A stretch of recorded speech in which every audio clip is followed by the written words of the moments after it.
Assalamualaikum warahmatullahi wabarakatuh.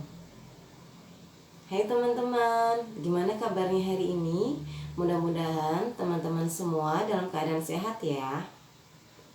Oke, sebelum kita memulai pembelajaran pada hari ini, mari sama-sama kita awali pertemuan kali ini dengan membaca basmalah. Bismillahirrahmanirrahim.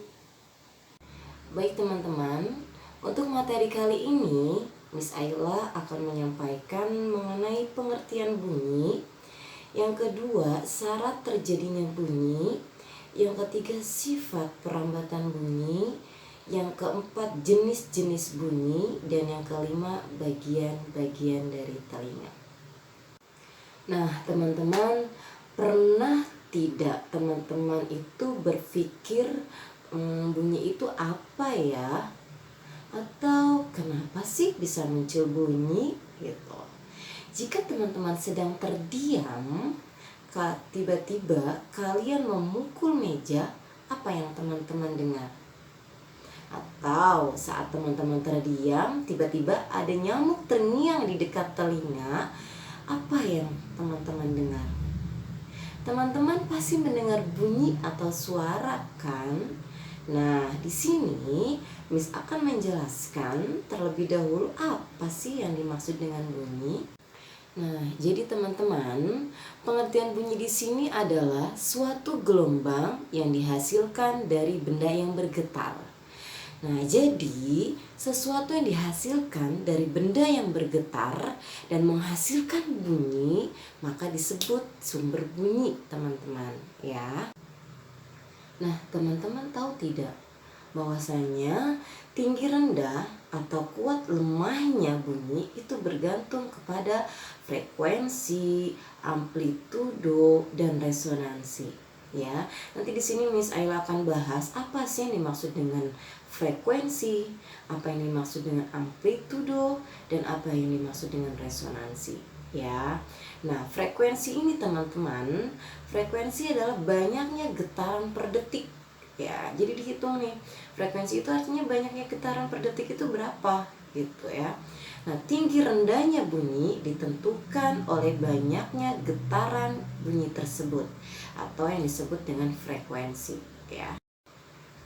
Nah, jadi teman-teman, berdasarkan frekuensinya, bahwasanya bunyi itu dibedakan menjadi 3, teman-teman ya. Yang pertama itu adalah bunyi infrasonik ya. Yang kedua yaitu bunyi audiosonik. Yang ketiga bunyi ultrasonik. Jadi nanti Miss Ayla akan menjelaskan satu persatu apa yang dimaksud dengan bunyi infrasonik, apa yang dimaksud dengan bunyi audiosonik, dan apa yang dimaksud dengan bunyi ultrasonik. Nah, jadi teman-teman, bahwasanya bunyi infrasonik ini adalah bunyi yang memiliki frekuensi di bawah 20 getaran per detik ya. Jadi manusia itu tidak bisa mendengar bunyi ini, teman-teman. Kenapa? Karena bunyi itu sangat rendah. Jadi manusia tidak dapat mendengarnya. Tapi ada makhluk Allah yang diberikan kelebihan untuk mendengar bunyi tersebut, teman-teman. Siapa saja makhluk Allah tersebut? Nah, di sini ada hewan jangkrik dan juga hewan anjing yang mampu mendengar bunyi infrasonik ya. Oke, lalu yang kedua itu ada bunyi audiosonik, teman-teman ya. Nah, audiosonik ini adalah bunyi yang dapat didengar oleh manusia.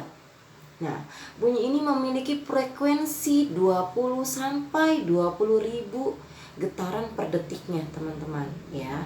Tidak hanya manusia saja yang mampu mendengar bunyi audiosonik ini, bahkan ada beberapa hewan yang mampu mendengar bunyi audiosonik ini. Ya, contohnya hewan apa? Ada hewan anjing, ada hewan jangkrik, ada kelelawar, dan juga ada lumba-lumba ya. Oke, lalu yang ketiga ini adalah bunyi ultrasonik, teman-teman ya. Bunyi ultrasonik ini adalah bunyi yang memiliki frekuensi di atas 20.000 getaran per detiknya.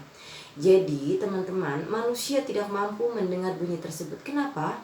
karena frekuensinya terlalu besar ya. Karena tapi ada loh makhluk yang mampu mendengar bunyi ultrasonik ini, yaitu hewan ya. Yang mampu mendengar bunyi ultrasonik ini yaitu hewan kelelawar dan juga lumba-lumba ya. Nah, lalu di sini ada amplitudo, teman-teman ya. Amplitudo itu adalah simpangan getar. Jadi kuat atau lemahnya bunyi itu bergantung kepada simpangan getar atau amplitudonya ya. Makin besar amplitudo, maka makin kuat bunyi yang dihasilkan. Itu contohnya pesawat lepas landas ya, yang menghasilkan bunyi yang sangat kuat. Nah, di sini ada resonansi, teman-teman ya. Tadi sudah Miss bahas mengenai frekuensi, amplitudo, dan sekarang resonansi ya. Nah, resonansi ini adalah merupakan peristiwa ikut bergetarnya sebuah benda disebabkan getaran dari benda lainnya yang mempunyai frekuensi yang sama ya. Nah, teman-teman, contoh resonansi yang paling mudah untuk dilihat adalah apabila kita memukul beduk, rebana, gendang, maka pasti sisi yang lainnya ikut bergetar ya, sehingga menciptakan bunyi yang lebih keras ya. Di sini kita bisa melihat pertunjukan tari saman ya. Pertunjukan tari saman ini yaitu menghasilkan sebuah bunyi baik dari suara penyanyinya, dari suara gerakannya, maupun dari suara tepuk tangannya, dan dari suara pemain gendangnya ya. Oke, lalu di sini teman-teman, Miss Ayla akan membahas mengenai sifat perambatan bunyi ya. Salah satu sifat bunyi adalah merambat. Jadi bunyi dapat merambat melalui benda, teman-teman ya. Benda apa saja? Yaitu ada gas atau udara, lalu zat cair maupun zat padat. Oke, lalu di sini ada bunyi dapat merambat melalui udara atau gas ya. Nah, contohnya apa, teman-teman? Di sini yang pertama itu dapat mendengar kicauan burung. Ya, jadi bunyi yang dapat merambat melalui udara yaitu contohnya dapat mendengar kicauan burung. Lalu yang kedua yaitu dapat mendengar penjelasan guru ya. Dan yang ketiga yaitu dapat mendengar suara televisi. Nah, lalu di sini ada bunyi dapat merambat melalui benda padat ya. Contohnya apa saja, teman-teman? Yang pertama itu ada kaleng, lalu ada benang, ada besi, ada tanah, ada kayu, dan juga ada batu. Oke, selanjutnya yaitu ada bunyi yang merambat melalui benda cair, teman-teman ya. Jadi teman-teman, jika ada dua buah batu yang dipukulkan ya ke dalam air, maka bunyi tersebut akan terdengar jelas ya. Oke. Baik, selanjutnya di sini Miss Ayla akan menjelaskan mengenai bagian-bagian dari telinga, teman-teman.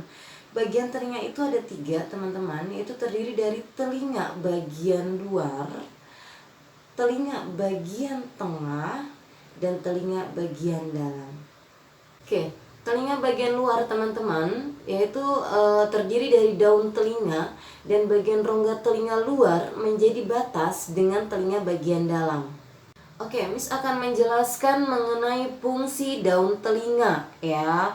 Fungsi daun telinga di sini yaitu untuk memusatkan gelombang suara yang masuk ke bagian saluran telinga. Ya, jadi itu fungsinya. Oke, untuk fungsi rongga telinga ini, teman-teman, bahwasanya rongga telinga ini dilapisi lilin. Ya, untuk apa dilapisi lilin? Yaitu untuk mencegah masuknya air ya, untuk merekatkan kotoran maupun hewan kecil yang masuk ke dalam telinga. Dengan adanya lapisan lilin ini, teman-teman, maka benda asing tidak akan bisa masuk lebih dalam lagi ke telinga ya. Sekarang Miss Ayla akan membahas mengenai telinga bagian tengah. Ya, jadi terdapat 3 bagian, teman-teman, yaitu ada gendang telinga ya, ada gendang telinga. Nah, gendang telinga ini merupakan selaput merentang sebagai batas telinga luar dan telinga dalam. Lalu di telinga tengah ini ada juga tulang-tulang pendengaran ya. Tulang-tulang pendengaran ini berfungsi sebagai penangkap getaran dari gendang telinga ya. Yang ketiga ini ada tabung eustachius ya, yaitu tabung yang menghubungkan telinga tengah dengan rongga mulut. Fungsi ini untuk menyamakan tekanan udara luar dengan tekanan udara di tengah sehingga tidak akan merusak gendang telinga. Oke, lalu yang terakhir yaitu telinga bagian dalam. Nah, di telinga bagian dalam ini teman-teman terdiri dari dua bagian utama, yaitu yang pertama ada koklea yang biasa kita sebut dengan rumah siput teman-teman, dan yang kedua itu adalah semi sirkular. Nah, untuk lebih jelasnya nanti teman-teman silahkan lihat video yang Miss Ayla akan putarkan ya. Dunia kita penuh dengan bunyi yang tidak terbatas. Tetapi sebenarnya bagaimana kita menerima bunyi tersebut? Bunyi diterima oleh telinga luar yang terdiri dari daun telinga dan saluran luar pendengaran. Bunyi masuk melalui lubang telinga ke telinga tengah. Bunyi diterima oleh gendang telinga, sebuah membran yang fleksibel yang mulai bergetar ketika gelombang suara menghantamnya. Gelombang suara disalurkan oleh gerakan gendang telinga ke telinga tengah. Di telinga tengah terdapat 3 tulang kecil, yaitu tulang martil, tulang landasan, dan tulang sanggurdi. Secara bersama mereka disebut sebagai rantai vesikular. Mereka membentuk jembatan antara gendang telinga dengan pintu masuk telinga dalam. Interaksi di antaranya meningkat dan semakin memperkuat getaran suara sebelum getaran-getaran ini disampaikan secara seutuhnya ke telinga dalam melalui jendela oval. Di telinga dalam terdapat koklea yang berbentuk seperti rumah siput. Di dalamnya terdapat beberapa bagian membran yang berisi cairan. Ketika gelombang suara menggetarkan jendela oval, cairan mulai bergerak dan kemudian menggerakkan sel-sel rambut yang halus. Sel-sel rambut ini kemudian mengubah getaran-getaran menjadi impuls elektrik yang dikirim oleh saraf auditori dan menuju ke otak. Apa yang kita sebut dengan bunyi sebenarnya hanyalah gelombang suara yang ditransmisikan melalui udara.